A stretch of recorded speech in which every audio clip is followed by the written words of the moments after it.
ተነስተልን አድማጭ ተመልካቾቻችን ዛሬ እንግዲህ በወቅታዊ ጉዳይ ላይ አንድ እንግዳ ይዘን ተገኝተናል። በተለይ ጉዳያችን ወቅታዊው የህወሓት ጸብ አጫሪነትን የተመለከተ ጉዳይ ይሆናል።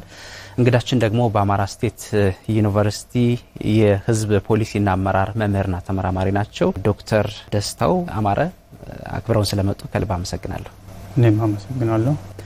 መልካም ጉዳያችን የሚሆነው ወቅታዊ የሀገራችን ብሎም የክልላችን የሰላምና ጸጥታ ጉዳይ የተመለከተ ይሆናል። ከዚሁ ጋር የሚገናኘው በተለይ ባለፉት አመታት 2013 ዓመተ ምህረት ጀምሮ ኢትዮጵያ ብሎም ክልላችን በተለዋዋጭ የሰላምና ጸጥታ ችግር ውስጥ እያለፈች ትገኛለች ሀገራችንና ከዚህ ጋር በተገናኘ በተለይ እንደ ሀገር ለሀገራዊ ሰላምና ጸጥታ መከበር መንግስት በቁርጠኝነት የተለያዩ ተግባራትን እያከናወነ ይገኛልና እነዚህ ዋና ዋና እርምጃዎች ምን ነበሩ? ምንስ ያስገኙአቸው ውጤቶች አሉ የሚለው ነገር በቀዳሚነት እንመልከት።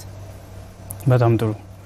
መነሻነት እንደተነሳው እንግዲህ ከጥቅምት 2013 ጀምሮ በጸባጫሪውና ባህሪ በሆነው መጥመቅ ባህሪ በሆነው ህወሓት ምክንያት ሀገራችን እንዲሁም የሀገራችን ህዝቦች ሰቆቃ ልቂትና ለፍሎም ከዚህ ሊጠበቁ የማይችሉ የኢትዮጵያ ህዝቦች ስብዕና ያልሆኑ የኛ ሞራል ያልሆኑ ድርጊቶች ሲተከናወኑ የቆዩበት ሁኔታ ያሙኖ ግን ያለውን ነባራዊ ሁኔታ በሀገራዊና በወደ ሰፊነት ስሜት መንግስት ከጦርነቱ ማግስት ይህን ችግር ለመሻገር በወደ ሰፊነት የወሰዳቸው እርምጃዎች አሉ።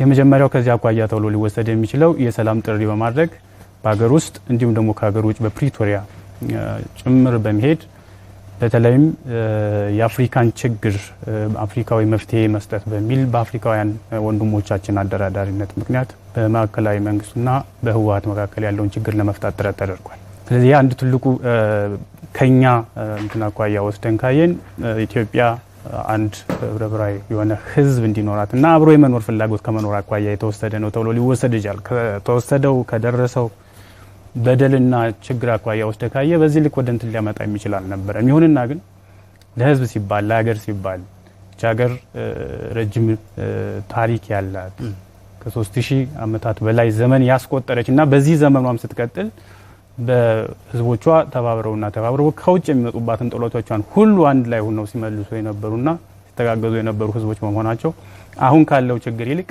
የትላንቱን በማስታወስም ጭምር የትግራይ ህዝብ ከወንድም ህዝቦቹ ጋር በመሆን ለኢትዮጵያ ያደረገውን አስተዋጽኦ ከህወሓት ለይቶን በማየት ጭምር ይህን ለማድረግ ጥረት ተደርጓል።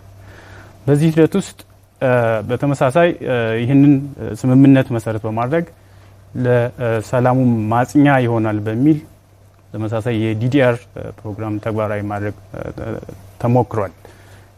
ይህም አንዱ የመንግስት ትልቅ ኢኒሼቲቭ ነው። ሰላምን ለማስፈን ለማረጋገጥ ከወሰዳቸው ውስጥ እና በፕሪቶሪያል ስምምነት ከተወሰኑት ውሳኔዎች ውስጥ አንዱ ተግባራዊ እንዲደረግ የተወሰነው ይሄ ስለነበር ማለት ነው። ዲዲአር እንግዲህ የቀድሞ ተዋጊዎችን መሳሪያቸውን ማስወረድ ኃይል መቀነስና ከህብረተሰቡ ጋር ተዋህደው ተገናኝተው ወደ ልማት እንዲገቡ ማስቻልና የሀገራቸውን የወደፊት ጣፈንታ አብረው ያላቸው አቅም አስተዋጽኦአቸውን እንዲያደርጉ የዛ አካል እንዲሆኑ ማስቻል ነው አንዱ ዓላማው የነበረው። ይሁንና ይሄንን ከህወሓት የጸባጫሪነት እና የቆየ ታሪካዊ እንትኑ በመነሳት በተገቢው እና መንግስት በፈለገው ልክ እንዲሄድ አላስቻለም ብለን መውሰድ እንችላለን። ግን የተወሰደው መፍትሄ በመንግስት በኩል እንደ ትልቅ እና አንድ አስቻይ ሁኔታ ተደርጎ የሚወሰድ ነው። ሁለተኛው ከዚሁ ጋር ሊያያዝ የሚችለው ይህንን ሰላም የበለጠ እንዲጸናና ሀገር እንድትረጋ የበለጠ የጠነከረ ቀጣይነት ያለው ሰላም እና የተረጋጋ ዲሞክራሲ እንዲሰፍን ከማሰብ አኳያ ብሔራዊ የምክክር ኮሚሽን አቋቁሞ መንግስት ህዝቡን ድጋፍ ያደረገ ሌሎቹ ወንድም የአፍሪካ ሀገሮች በሄዱበት ልምድ በመውሰድ ጭምር ተግባራዊ ለማድረግ ጥረት እየተደረገ ነው ያለው። በሂደት ላይ ያለ አንድ ትልቅ ተስፋ የምናደርገው የመፍትሄ አካል ሊሆን ይችላል ተብሎ የተጀመረ እና የመንግስትንም ወደ ሰፊነትና ሰላምን የመፈለግ ኢንተረስቱን የሚያሳይ ድርጊት ተደርጎ ሊወሰድ ይችላል። ከዚህ አኳያ ሳውዝ አፍሪካ በአፓርታይድ ዘመን ገጥሟት የነበረውን ችግር እንዴት እንደተሻገረች እና ህዝቦቹ አሁን ለደረሱበት አንጻራዊ እድገትና ሰላም መምጣት በዋናነት ይሄ ሪኮንሲሊዬሽን የተወሰደው እርቀ ሰላም ማድረጋቸው ትልቅ አዎንታዊ አስተዋጽኦ ያደረገ ነበር። ስለዚህ ከዚህ ከሌላ ሩቅ ሳኔ ከአፍሪካ አህጉር በዚህ ልክ ልንማር እንችላለን። እኛ ምንም እንኳን እኛ የተለቀና አሻግሮ ሊታይ የሚችል ታሪክ ያለን አንጸባራቂ ድል ያስመዘገብን ሀገር ብንሆንም በዚህ መልኩ ደግሞ በጸባጫሪው ህወሓት እንደዚህ ሞራላችንን ዝቅ ሊያደርግ የሚችል ሲገጥመን ከወንድሞቻችን ተምረን ደግሞ በዛ መልኩ ከችግር ለመውጣት እንደ መፍትሄ መወሰዱ መልካም ነገር ነው ብዬ ወስዳለሁ።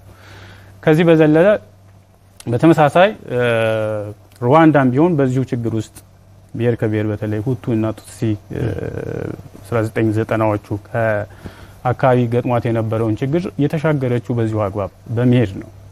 ስለዚህ ከዚህ ልምድ በመውሰድ ይህንንም ለእኛም ሚሰራም ስለሆነ ህዝባዊ አድርጎ ሁሉንም ባካተተ መልኩ ኢኔሴንስ የፖለቲካ ፓርቲዎችን ህወሓትን ጨምሮ እንዲሁም ደግሞ የህዝብ ለህዝብ በተለይም ደግሞ ህዝብን ተኮር ያደረገ ሰላምን ለማስፈን በሚደረገው ጥረት ውስጥ ያለው ሚና ቀላል ስላልሆነ በዛ ችግርን ለመሻገር የተሄደበት ርቀት ነው ተብሎ ሊወሰድ ይችላል ማለት ነው።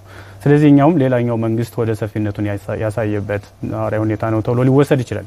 በዚህ ሂደት ውስጥ ደግሞ ያልተቋረጠ የህዝብ ውይይት አለ ከላይ ጀምሮ እስከ ታች ሰፊው ማህበረሰብ ድረስ በሰላማችን ጉዳይ በተደጋጋሚ አጀንዳዎች እየተቀረጹ ከሰላም በላይ ሌላ ነገር ስለሌለ ሰላም ሲኖር ሲሆን ሌሎችም ነገሮች አጃቢ አድርገን እናመጣ የምንችለው ሰላም ላይ ስራ መስራት መቻል አለብን በሚል ውይይቶች በተደጋጋሚ እየተካሄዱ ያሉበት ሁኔታ አለ። ይህም የመንግስትንና የህዝብን ሰላም መፈለግ ኢትዮጵያን ብጥብጥ የሚመጥናት ሳይሆን ለኢትዮጵያ የሚመጥናት ሰላም፣ እድገት፣ ልማት፣ ልዕልናና ብልጽግና መሆኑን በመረዳት እየተደረገ ያለ ጥረት ነው። ይሁንና በዚህ ሂደትም ሁሉ ተሄዶ አንጻራዊ ሰላም ማረጋገጥ የተቻለ ቢሆንም አሁን ባለንበት ሁኔታ ደግሞ ሌሎች ብቅ የሚሉ ችግሮች እንዳሉ መረዳት ይቻላልና ከዚህ አኳያ ያለውን በዚህ ልክ ልናየው እንችላለን የሚል ሀሳብ ለማንሳት ነው። መልካም ዶክተር፣ ይህ በእንዲህ እንዳለ 2013 ከዛ ካስከፊው የሰሜኑ ጦርነት በኋላ በርካታ ሰብአዊና ቁሳዊ ጉዳትን አስተናግደናል እንደ ሀገር። ጦርነቱ የተደረገበት የትግራይና የአማራ ክልል የተለያዩ አካባቢዎችም ህዝቡም ከፍተኛ ጉዳትን አስተናግዷል። ያ ከመሆኑ በፊት ወደ ጦርነቱ እንዳይገባ ሰፊ ጥረት ተደርጓል። በሀገር ሽማግሌዎች ሳይቀር በተለያዩ አማራጮች ህወሓት ከገባበት ጦርነት ቅስቀሳ ሂደት ውስጥ ስጋት በማደሩ ህዝቡ ተደጋጋሚ ጥረቶችን አድርጎ ሳይሳካ ቀርቶ ወደ ጦርነቱ ተገብቶ በርካታ ዋጋ ተከፍሏልና ይህ የሚያሳየን የህወሓት ባህሪ ጥንተ ስሪቱ ምንድነው? ባህሪው ምንድነው? ከዛ በኋላ ሲያስከትለው ንልቂት እንዴት ነው ምን መዝነው እና ህወሓትስ ምን አስተናገደ ከዛ ግጭት በኋላ የሚለውን በተወሰነ መንገድ እናሳይ እስኪ። በጣም ጥሩ። እንግዲህ ቅድም መጀመሪያ ላይ ለማንሳት እንደተሞከረው ህወሓት ሲመሰረት ጀምሮ በጨቋኝና ተጨቋኝ ትርክት ውስጥ የተወለደ ነው። አንዱ ይሄ የመጣበት ትርክት አሁን ላይም ሆኖ በዘመኑ በዘመነበትና በደረሰበት ያለውን ለውጥ ለመቀበል አስቸጋሪ ሆኖበታል። ሁለተኛው ህወሓት ሲፈጠር በራሱ አስተሳሰብ በራሱ ሳምባና በራሱ ህሌና ታስቦ የመጣ ሳይሆን በሌሎች አስተሳሰብ አስፈጻሚነት ሁሉ የመጣ ነው። የሻዕቢያ እና የጥንት ጠላታችን የግብጽ አስፈጻሚ አካል በኢትዮጵያ ውስጥ ያለ የነሱ አሁንም ጭምር ትላንት ብቻ ሳይሆን አሁንም ጭምር የነሱ ተላላኪ የሆነ ድርጅት ነው። ድርጅቱ በመሰረቱ ይሄ ድርጅት በ1968 አካባቢ ማኒፌስቶውን ሲያቋቁም ቅድም እንዳልኩት ከሌላ የተወሰደ የተቀዳ ማኒፌስቶን ነው የራሱ አድርጎ የቀጠለው። ይሄ የኢትዮጵያ ቆንስል ሆነው አውስትሪያዊ ሮማን ፕሮቻስካ የሚባሉ ሰውዬ በ1935 እንደወጡ የጻፉት ጽሁፍ ላይ የተወሰደ ማኒፌስቶን በቀጥታ አዳብት አድርጎ ቀርቶ እየተገበረ ያለ ድርጅት ነው ድርጅቱ ማለት ነው። የእሳቸው በዋናነት የራሳቸው ዓላማ ነበራቸው። ያ ፔሪድ ወይም ያ ጊዜ የኮሎኒያል ፔሪድ የሚባለው ወይም ደግሞ የቅኝ ግዛት ዘመን የነበረበት ስለነበረ ኢትዮጵያ ደግሞ በ1896 በፈረንጆቹ አቆጣጠር አድዋ ላይ ድል በማድረጓና ለጥቁሮች ነፃነት ተምሳሌቱን አይወጣች ሀገር ስለነበረች ይሄ የሞራል ልዕልና እና የበላይነት ከታየ ሌሎች ጥቁሮችንም ታስከትል ሀገሮች ነች በሚል የአውሮፓውያኖች አተታይ በኢትዮጵያ ላይ ምን መሆን አለበት በሚል ታስቦ የተሰነደ ሰነድ ነው ያሰነድ እና በዋናነት ዓላማው የኢትዮጵያን የሞራል ልዕልና ማውረድና ከዲፕሎማሲው ዓለም መነጠል እንዲሁም ደግሞ ለአውሮፓውያኖች የውሸት ትርክት ለፋሺዝም እንቅስቃሴያቸው የውሸት ትርክት ማመቻቸትና ቅቡልነት እንዲኖራቸው ማስቻል እንዲሁም ደግሞ በአገር ውስጥ ያሉ ልሂቃኖች ይህንን አስተሳሰብ እንዲወርሱት እና መርዙ በእነሱ ውስጥ እንካልኬት ተደርጎ የራሳቸው የድርጅት የዘውጌ ድርጅት እንዲፈጥሩበት ታስቦ የተሰራ እና የኢትዮጵያን ቅድም እንዳልነው ደምቆ የሚታይ የድል አውድማዋል ለማጠልሸት የተደረገ እንትን ላይ ተወስዶ የተወሰደና በዛ መልኩ የተቀዳ ነውና አንድን ጥቁር ህዝብ በዛን ዘመን እንደ ጨቋኝ አድርጎ የኤርትራ ጥያቄ ነጻነት ነው በሚል ማኒፌስቶ ላይ አስቀምጧል። በዛን ዘመን በተመሳሳይ ባስቀመጠው ማኒፌስቶ ላይ የአማራን ህዝብ ጨቋኝ እና የመጀመሪያ ጥላቴ ነው ብሎ የተነሳ ድርጅት ነው ይሄ ድርጅት።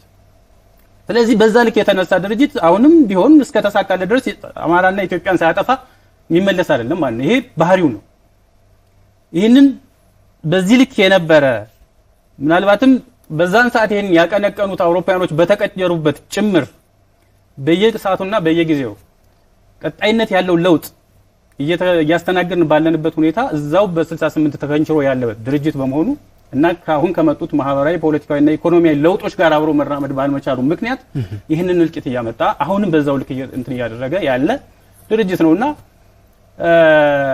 ሊሰራ የማይችል ተሞክሮ ፌል ያደረገ እነሱም በተደጋጋሚ ሞክረውት እየወደቁ ዋጋ እየከፈሉበት የመጡትን ማኒፌስቶ ወይም ደግሞ ፍኖተ መርህ አሁንም ይሰራል ብሎ እንደ ዶግማ ይዞ የሚንቀሳቀስ ድርጅት ነው። ግትር ድርጅት በመሆኑ የተነሳ ቅድም እንዳልነው ኢትዮጵያን ከእሾህ እንደተጠጋች ቁልቋል ሲያደማ የሚኖር ድርጅት ሆኗል ማለት ነው። ስለዚህ ይሄ ከባህሪው ከውልደቱ ይዞት የመጣና በተለይም ደግሞ የሌሎችን ተልኮ ለማስፈጸም በሚያደርገው እንቅስቃሴ ኢትዮጵያ ከራሷ ከኢትዮጵያ የተወለደና ምናልባትም የትግራይ ህዝብ በሀገረ መንግስት ግንባታ ውስጥ ያደረገውን አስተዋጽኦም ጥላሸት የሚቀባ እና የትግራይንም ህዝብ የማይወክል የራሱ የሆነ ግትር አስተሳሰብ ያለው ስብስብ በመሆኑ ምክንያት ነው ይሄ ችግር እየመጣ ያለው እና መቀየርም ያልቻለውና በዚህ ልክ ተራማጅ መሆን ያልቻለው ለዛ ነው ብዬ ወስዳለሁ። ከዚህ ባህሪው በመነሳት ቅድም እንዳልነው በትረ ስልጣኑን በያዘበት ጊዜ ጭምር መዋቅራዊ በማድረግ ጥቃቱን በኢትዮጵያ ህዝቦች ላይ ያነጣጠረ ጥቃት ሲያደርስ የቆየ እና ይሄ ጥቃት ህዝቡ እየገባው በመጣ ጊዜ እንቢተኝነት አስተናግዶ ከማዕከላዊ መንግስት ተገፍቶ የወጣበት ሁኔታ አለ። ይሄ የህዝብ እንቢተኝነት ያመጣው ነው። በራሱ ህዝብ የሰጠውን ይሁንታ በተገቢው ባለመተግበሩና ከዘመኑ ጋር አብሮ መዋጀት መቀጠል ባለመቻሉ ምክንያት የኢትዮጵያ ህዝቦች ደግሞ የሚመጥናቸው ልማት ልዕልና በመሆኑ ይህን ሊያደርግ የሚችል መንግስት በመፈለግና ህዝብ በዛ ልክ ዲማንድ በማሳየቱ ከዚህም ከዛም በነበሩ እንቅስቃሴዎች ምክንያት ተገፍቶ ወጥቷል ማለት ነው። ስለዚህ ከዚህ እንኳን መማር አልቻለም።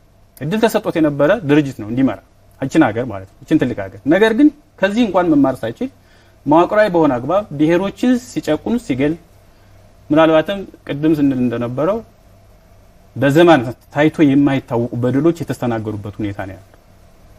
ስለዚህ ይሄ መዋቅራዊ ጭቆናና በደል ባደረሰው ምክንያት ቅድም እንዳልነው ተገፍቶ የወጣበት ሁኔታ አለ ማለት ነው።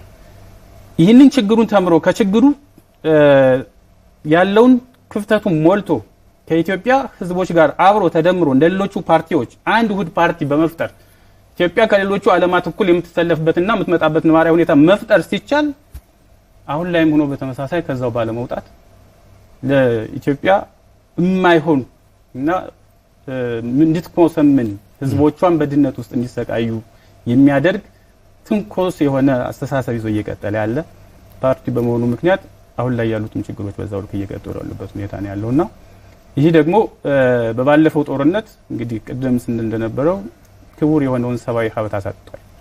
ከምንም በላይ ትግራይ ውስጥ ያለቀው ወጣት ቀላል አይደለም። የኢትዮጵያ ህዝቦች በዛ እንቅስቃሴ ውስጥ የተከፈሉት ዋጋ ቀላል አይደለም፣ በሰው ህይወት ወስዶ ሲታይ ማለት ነው። ከምንም በላይ ለትግራይ ህዝብ በጥቅል ሀገርን ከመጠበቅ ዳር ደንበርን ከማስከበር ባለፈ ለትግራይ ህዝብ ልብስ ጉርስ ሆኖ የኖረውን የመከላከያ ሰራዊትን ነው የመጀመሪያ ታርጌት አድርጎ በዛ ልክ ደም አፋሳሽ የሆነ እልቂት እንዲደርስ ያደረገው ማለት ነው። ይሄ ሞራላዊ እንትናቸውንም እንድንጠይቅ ያደርጋል። እውነቱን ለመናገር ይሄ ሰብ ሆኖ በተፈጠረ ሰው አስተሳሰብ ውስጥ ልኬት ውስጥ የመጣ ችግር ነው ወይ ብለህ ለማየት እንደ ጥያቄ ልታነሳው የምትችለው ነው ማለት ነው። የመጀመሪያው ሰብአዊ ሀብቶቻችንን በዚህ ልክ ሰውን ያክል ነገር እንድናጣ አድርጓል ማለት ነው የሱ ባህሪ። ሌላኛው ቁሳዊ ሀብትም በዛው ልክ እንድናጣ አድርጓል። የተሰሩ ማህበራዊ ልማቶች፣ የተሰሩ መሰረተ ልማት የመንገድ መሰረተ ልማቶች፣ የተሰሩ የኢኮኖሚ መሰረተ ልማት አውታሮች በሙሉ በጦርነቱ ውስጥ እንዲወድሙ ሆነ። ይሄ ወደ ኋላ ኢትዮጵያን ለብዙ ዓመት ሊጎትት የሚችል ውድመት ነው የሚያስከትለው። ምናልባትም እኔ የምጣኔ ሀብት ባለሙያ ባልሆንም እንኳን ያለውን ነባራዊ ሁኔታ በማየትና በመገንዘብ ግን ተነስተህ ይሄ የደረሰው ቁሳዊ ውድመት ኢትዮጵያ ምናለው አሁን ካለችበት ወደፊት ብዙ ጊዜ ሊወስዳት የሚችለው እንደገና እንድትመለስ ያደረገ የቁሳዊ ሀብት ውድመት የሚያመጣበት ሁኔታ ነው ያለው ማለት። ከምንም በላይ ግን ይዞት በመጣው የተሳሳተ ትርክት ምክንያት የተሳሳተው ትርክት በዋናነት ለሱ የስልጣን ማቆያ የፖለቲካ ግቦችን ማስረጫ እንደ ለስላሳ ኃይል ሲጠቀምበት የቆየ በመሆኑና ቅድም ስንል በመዋቅራዊ ጥቃት አድርጎ ህዝቦችን በዛ መልኩ ሲያሰቃይ በመቆየቱ እና ጥርጣሬ በመዝናቱ ከምንም በላይ ደግሞ በብሔሮች መካከል ጥርጣሬ እንዲወለድ አለመተማመን እንዲኖር እና በኢትዮጵያዊ አስተሳሰብ የጋራ የሆነ ሸርድ የሆነ ናሽናል ቢልዲንግ ትረስት እንዳይኖርና አድርጓል ማለት ነው።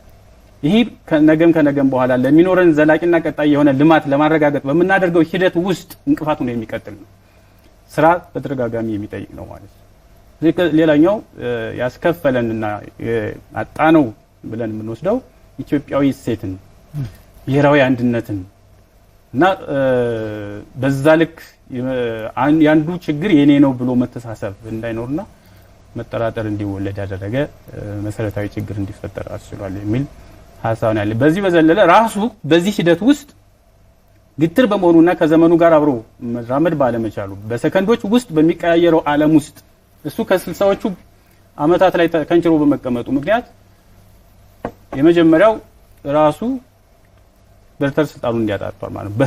በህዝብ ጥያቄ በህዝብ ክፍት እንዲወጣ ተደርጓል። በተለይም ከማዕከላዊ መንግስቱ እንዲሸሽ ተደርጓል። ሁለተኛው በ2013 እና ለሁለት አመታት በቆየው ጦርነቱ ውስጥ ይዟቸው የመጣው የራሱ የድርጅቱ መሪዎችን በጦርነት አጥቷል። ህይወት ተከፍሏል ማለት ነው። ምንም እንኳን ራሳቸው ፈልገውት የገቡት ጦርነት ቢሆንምና የሌላውን ሰላማዊ ህዝብ ያስከፈለው ዋጋ ቢሆንም እነሱም ቢሆን ግን እንደሰው ወስተካየ በዛ ልክ ራሳቸውን ኮስት አድርገዋል። ህይወታቸውንም ጭምር ኮስት አድርገዋል ነው። በዛ ልክ ሊታይ የሚችል ነው። ከዚህ በዘለለ በህዝብ ዘንድ አመኔታ አጥቷል። አሁን ኮንሲኩዌንሱ ነው የጦርነቱ ኮንሲኩዌንስ ነው ወይም ደግሞ ውጤት ነው ብለን እንወስድ እንችላለን። ህዝብ አሁን እሱን አይፈልግም። እቺ ሀገር ከሌሎቹ ሀገራት ጋር እኩል መወዳደር የምትችልበት መንፈስ እንዲፈጠር ነው የሚፈልገው እንጂ ጦርነትን አሁን አይፈልግም ህዝብ። ለኛ ጠበንጃ እንግቶ መንቀሳቀስ የሚመጥናን አይደለም። በተለይ በድህነት ውስጥ ላለ ሀገር የሚያስፈልግህ ዘመናዊ የሆኑ የማረሻ ቴክኖሎጂዎች ናቸው እንጂ መሳሪያ። ስለዚህ ሁሉ ጊዜም ከመሳሪያ እንዳንላቀቅ የሚያደርግ ፓርቲ ነው ለፓርቲ ከጠራ ነው ማለት ነውና ከዚህ አኳያ በህዝብ ዘንድ እንዲጠላ ራሱንም አድርጎታል ብለን እንወስድ እንችላለን። የሄዶ በረጅም ጊዜ ካየ ነው ግን በጥቅሉ ሊከስም ይችላል ይሄ ድርጅት። የህዝብ መሰረት ከሌለ የህዝብ አመኔታና ይሁንታ ካላገኘ ድጋፍ ካላገኘ ሰርቫይቭ ልታደርግ አትችልም። ስለዚህ መሰረታቸው ማህበራዊ መሰረቴ ነው የሚሉት ባይሆንም እንኳን በሆነ ጊዜ ተበደልን ብለው ባስተቡ ጊዜ እንደ ድርጅቱን የሚመሩት ሰዎች የህወሓት የትግራይን ማህበረሰብ ሰፊውን ህዝብ እንደመደበቂያ በማድረግ ልትዋጥ ነው እንዲልትል ነው ይያል በማስፈራራት መደበቂያ ሲያደርጉት የነበረው ህዝብ ጭምር አሁን እውነታውን እየተረዳው ነው። ስለዚህ ከነዚህ ከማህበረሰቡ እየተነጠሉ በመምጣታቸው ራሳቸው ይከስማሉ ማለት ነው። በጊዜ ሂደት ይከስማሉ። እስከዛው የሚያስከፍሉን ዋጋ ይኖራል፣ እየከፈልን ነው። ነገር ግን በዛ ልክ የመክሰም አደጋም ጭምር በራሱ ላይ የተጋረጠበት ስለሆነ ከዚህ ችግሩ የሚማርበት ሁኔታ ቢኖር መልካም ነው ብዬ ወስዳለሁ። በነገራችን ላይ ለውጥ አይቀሬ ነው። ይህንን የለውጥ ሂደትን መረዳት እንዴት እንደማይችሉ አላውቅም። ይህን እኮ ሐሳብ በጥንታዊት ግሪክ የነበረ ፈላስፋ ሄራክሊቶስ የሚባል በ5000 ከክርስቶስ ልደት በፊት የነበረ ሰውዬ ተናግሯል። the only thing that's unchanging is change itself። የማይለወጥ ነገር ቢኖር ለውጥ ራሱ ነው። ኢን ሴንስ ለውጥ ኮንስታንት ነው፣ ወራስ ሌሎች ነገሮች ሁሉ ግን ይቀየራሉ። ስለዚህ እሱ ማኒፌስቶ ይቀየራል ማለት ነው። አይሰራም። ትላንት የነበረ ለዛሬ አይወጥንም። በዚህ ልክ ራሱን መዋጀት አለበት። የሚገርመው ደግሞ በዚህ ልክ ሆኖ እኔ በጣም የሚገርመኝ ነገር ይሄ ድርጅት የሚመራውና ጸባጫሪነቱ የሚጠመቀው አንድ ዶክተር በሚባል ሰው በሚመራ የዶክተሬት ስታተስ ላይ የደረሰ ሰው በሚመራው ፓርቲ ውስጥ መሆኑ ደግሞ ከምንም በላይ ይገርመኛል። መማር መለወጥ ነው ብዬ ስለማስብ ማለት ነው። መማር ማለት ዘመኑን መዋጀት ዘመኑን መረዳት ነው ብዬ ስለማስብ ማለት ነው። እንደዛ ካልሆነ መማር ምን ዋጋ አለው? ራስህን ማትቀይርበት ከሆነ ነገር ጋር ተላምደህ ዝም ብለህ ስቲክ አድርገህ ለመኖር ከሆነ መማር ምንም እና ዓለማዊ ሁኔታውን መረዳት ካልቻልክበትና በዛ ልክ ራስህን ካልታራመድክ ምን ይሆናል? ስለዚህ በዛ ልክ ራሳቸውን ማየት ቢችሉ መልካም ነው። አሁንም አልረፈደም። ህዝብ እና መንግስት እድል ሰጥቷቸዋል። አሁን በዛ ልክ ነው እየተሰራሩ ልማት ሰላም እናምጣ ኑ ተደመሩ እየተባሉ ነው። አልደመር ካሉ ግን መጨረሻቸው ሊሆን የሚችለው መክሰም ነው ብዬ አስባለሁ እና በዛ ልክ ራሳቸውን ቢያው መልካም ነው የሚል ሐሳብ ለማንሳት ነው። ዶክተር በጣም አመሰግናለሁ። ያኔ ኢትዮጵያውያን የህወሓትን ወረራ የመከቱበት መንገድ ምን አንድምታ ነበረው? ህወሓት ገፍቶ አማራን ክልል ወሮ ከዛም 4 ኪሎ ገባለሁ ብሎ ነበር ያኔ አውጆ ጦርነት የከፈተውና ግን ከጦርነቱ በኋላ ያሰማቸው የነበሩ የፈጠራ ክሶች የዘር ማጥፋት እንደተፈጸመበት እንደተወረረ መላ ትግራውያንን ከምድር ገጽ ለማጥፋት የተደረገ ጦርነት እንደነበረ መልሶ ራሱ ሲከስ ነበር ራሱ በከፈተው ጦርነትና ኢትዮጵያውያን ግን ያኔ ወደ በተባበረ ክንድ ወደ ጦርነቱ እንዲገቡ ያደረጋቸውና ራሳቸውን የተከላከሉበት መንገድ ምን ስለነበረ ነው የሚለውን በትንሹ ነገር እናንሳ። በጣም ጥሩ። የመጀመሪያው ህወሓት ከሷል እውነት ነው። ክስ ያው ከሴራ ፖለቲካ ባህሪው የመጣ ስለሆነ ምንጊዜም የራሱን ጥፋት አሳልፎ በሌሎች ኃይሎች ያላከኩ የሚፈልገውን ነገር ለማሳካት የሚሄድበት እንዳንድ እንትን አድርጎ የሚወስደው ነውና ይሄኛው ብዙ የሚገርም አይደለም ካለው ባህሪ አኳያ ተወስዶ ከታየ ማለት ነው። የኢትዮጵያ ህዝቦች ተባብረው ለመመከት ጥረት ያደረጉት ግን ቅድም እንዳልኩ ኢትዮጵያንና እነሱን የሚነካ ነገር በመጣ ጊዜ ንባቸው ማንቀፋቸው እንደተነካ ንብ የሚሆን እንደዛ አይነት ስሜት ያለው ማህበረሰብ ያላት ሀገር ነች ኢትዮጵያ። ስለዚህ ይሁንታ በተሰጠው መንግስትና ስርዓት ውስጥ ጉልበትን ተጠቅሞ እና ህዝቦችን ፍላጎት ደፍጥጦ ወደ ስልጣን የሚመጣበት ስርዓት በዚህ ዘመን ያከተመ መሆኑን ማሳያ ተደርጎ ሊወሰድ ይችላል ማለት ነው። ከዛም በዘለለ ቅድም እንዳልኩ ኢትዮጵያ በነገራችን ላይ ሰላም በማስከበር በሀገር ውስጥ አይደለም በሌሎች ሀገሮችም በዩናይትድ ኔሽንስ ስትጠራ በአፍሪካ ህብረትም ስትጠራ እየተሳተፈችና ምናልባት ይሄን በማዋጣትና ሰላም በማስከበር ጭምር ትልቅ ልምድ ያላት እና ተሞክሮ ያላት አንጸባራቂ ድል እንትን ያደረገች የተመሰከረላት ሀገር ነች። ከ8 ሀገር በላይ ሄዳ ተሳትፋ ሰላም አስከብራ ተመስግነው ፖሊሶቹም መከላከያ ኃይላችንም ሰርቲፊኬት ተሰጥቷቸው እየተመለሱ ልምድ ያለች ሀገር ናትና የዚህ እንትን ነው ብለህ ልትወስድ ይችላል። እና ነገሮች ሁሉ ከዚህ በኋላ ዲሞክራሲያዊ በሆነ አግባብ በጠረጴዛ ዙሪያ ሊፈቱ የሚችሉ እንጂ ለዚህ ማግስት ሁሉ ጊዜ እርስ በርስ በጦርነት ውስጥ የምትሮጥና የምትደቅ ሀገር መኖር የለባትም የሚል መልእክት ለህወሓት ያስተላለፈ ይመስለኛል። የኢትዮጵያውያን በህብረት መነሳትና ሀገራቸውን በዛ ልክ ለመከላከል ያደረጉት ጥረት ከሰሜኑ ጦርነት ያ ሁሉ ዋጋ ከተከፈለ በኋላ ጦርነቱ በፕሪቶሪያ ስምምነት ያው ቀደም ብለን በመግቢያችን እንዳነሳ ነው የተቋጨ መስሎ ነበረ። መሰረታዊ ነጥቦችም በፕሪቶሪያ ስምምነት ተቀምጠው ነበረ። ነገር ግን አሁንም ግጭት ጠማቂ የሆነው ህወሓት ዳግም ወደ ግጭት መልሶ ለመግባት ማሳያዎችን ያመላከተ ነው። እየወሰዳቸው የሚገኙ የውስጥ እርምጃዎችም ጦርነት ለመክፈት ያለውን ዝግጁነትና ፍላጎት የሚያሳይ ነውና እነሱን ነገር እናንሳ። ዳግም ወደ ጦርነት ለመግባት ያለው ፍላጎትን ዋና ዋና ማሳያዎች እንደው ምንድናቸው? ፕሪቶሪያ ተጥሷል ሲባል ምንድን ሊያሳየን የሚችል ነገር አለ? ያም ብቻ አይደለም፣ በቅርቡ ጦርነትም ለመግባት አመላካች ነገሮች የመግለጫዎችንም ጭምር እያወጣ ነውና ምንድነው የህወሓት አሁን ፍላጎት የሚለው ነገር እናንሳ። ጥሩ እንግዲህ ቅድም ባልነው ልክ ከታሪኩ የማይማር ከውድቀቱ የማይማር ድርጅት ስለሆነ አሁን አንተ ባልከው መልኩ የሚያደርጋቸው እንቅስቃሴዎች አሉ። የጦርነት እንቅስቃሴዎች ቅድም ባልነው አግባብ ከውጭ በሚሰጠው አጀንዳ ጭምር ከራሱም ብቻ ሳይሆን ስትራቴጂካሊ ኢትዮጵያ ማኮሰስ ከሚፈልጉ ሀገሮችም ጭምር የሚሰጠውን ተልዕኮ ለመፈጸም በሚመስል መልኩም የራሱም ነባራዊ ሁኔታ ተወስዶ የሚደረጉ የመጀመሪያው እንቅስቃሴ የፕሪቶሪያን ስምምነት እንግዲህ በጊዜያዊ አስተዳደር ትግራይ ህዝብ እንዲተዳደር በእንትን በተደረገው መሰረት መጀመሪያ ያው የጊዜያዊ አስተዳደር ተቋቋመ። በዛን ሰዓት የጊዜያዊ አስተዳደሩ ፕሬዝዳንት ሆነው የተሾሙትን ሰው በመግፋት ከዛ ክልል እንዲወጡ አደረገ። ሁለተኛም ጀነራል ታደሰ እሳቸው ከወጡ በኋላ የክልሉ ጊዜያዊ አስተዳደር ፕሬዝዳንት ሆነው ተሾሙ። በራሳቸው ፍላጎት ጭምር ማለት ነው። ከማዕከላዊ መንግስቱ ወይ ደግሞ ከፌደራል መንግስት ብቻ ሳይሆን ራሳቸው ፈልገው በዛ ልክ እንዲመጣ ተደረገ። ወይራስ ግን ሀገራዊ ስሜት ያላቸው እነሱ እንደተሳሳቱ እያወቁ የፌደራል መንግስት ጋር ተደማሪ የሆኑ ሀሳቦችን እያመጡ የሚመጡና የግጭት ጦርነት ጠመቃውን አልቀበልም የሚል ሚዛናዊ የሆነ ሀሳብ ያነሱ በሚመጡበት ጊዜ ጀነራል ታደሰም ከዛው በተመሳሳይ እንዲወገዱ የተደረገበትና በመፈንቅለ መንግስት በሚመስል አግባብ እንግዲህ እነሱ የተሳሳተው ቅቡልነት የሌለው ምክር ቤታችን የሚሉት ዶክተር ደብረጽዮን ፕሬዝዳንት አድርጎ ሾሟል በቅርቡ ማለት ነው።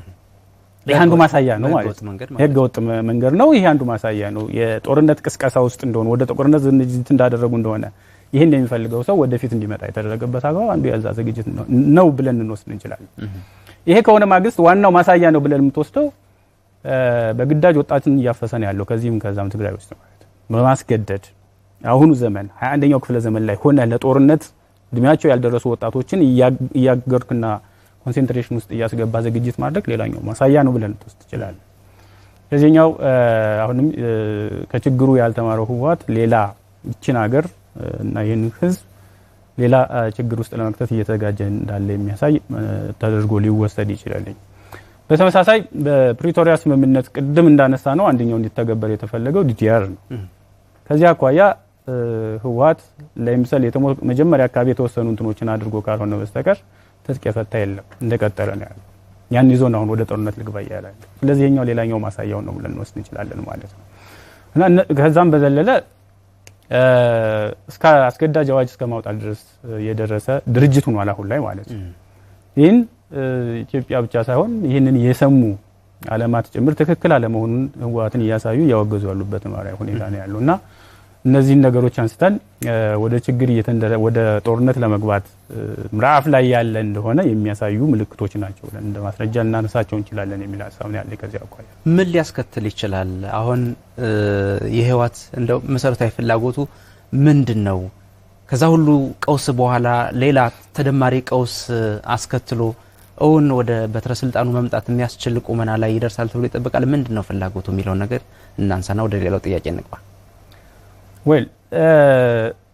በፍላጎት ደረጃ ያለውን ከነባራዊ ሁኔታ ከታሪኩ ተነስተን ምንድን ነበር ያለው የሚለውን ሐሳብ ለማንሳት የተወሰነ ነገር እንትን ለማለት ካልሆነ በስተቀር ይሄ ነው ብሎ ብላክ ኤንድ ዋይት የሆነ መልስ ለመስጠት ሊያስቸግር ይችላል።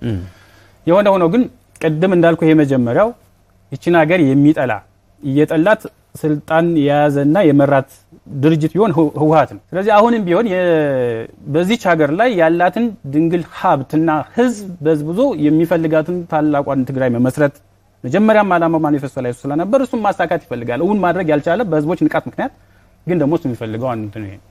ይሄ ግን ሊሆን የሚችል አይደለም። አሁን ይሄ የማንነት ጥያቄያቸው ሲገፉ በራሳቸው መሬት በርስታቸው በጉልታቸው ሲበደሉ እና ሲፈርሹ የነበሩ ህዝቦች አሁን ነቅተዋል።